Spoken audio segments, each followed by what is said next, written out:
پیر میرے علی شاہ کا وہ جملہ پڑھا، خدا کی قسم جو آج بھی دیکھ لیتے ہیں وہ ایک ہی بات کہتے ہیں، کوئی مثل نہیں ڈھولن دی، کوئی مثل نہیں ڈھولن دی، چپ کر میرے علی اتھا جا نہیں بولن دی۔ خدا کی قسم وہ آج بھی کہتے ہیں بلغ العلا بکمالہ کشف الدجا بجمالہ حسنت جمیع خصالہ صلو، آج بھی کہتے ہیں محمد سید الکونین والثقلین والفریقین من عرب ومن عجم، وہ آج بھی کہتے ہیں خلقت مبرئا من کل عیب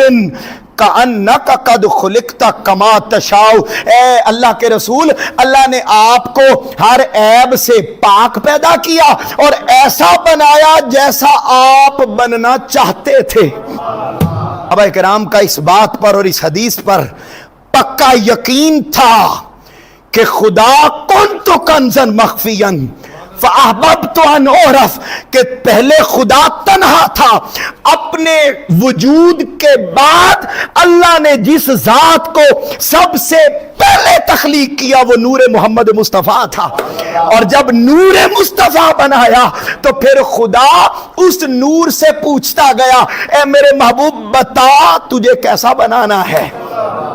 کیونکہ جسم بعد میں بنا، نور پہلے بنا، بس پھر وہ نور جو جو بولتا گیا کہ مولا ایسا چہرہ بنانا کہ تیرا دل کرے کہ تو میرے چہرے کی قسمیں کھائے، ایسی آنکھیں بنانا ما زاغ البصر وما طغی، ایسی قسمیں کھانا کہ ایسی آنکھیں بنانا کہ پھر آنکھیں بنا کے میرے مولا تیرا دل کرے کہ ان آنکھوں کی تو قسمیں کھائے، ایسے قدم بنانا لا اقسم بہذا البلد وانت حل بہذا البلد، اے میرے مولا پھر میرے ایسے قدم بنانا کہ میں مکہ کی گلیوں میں چلوں تو تیرا دل کرے کہ میں شہر مکہ کی قسم کھاؤں۔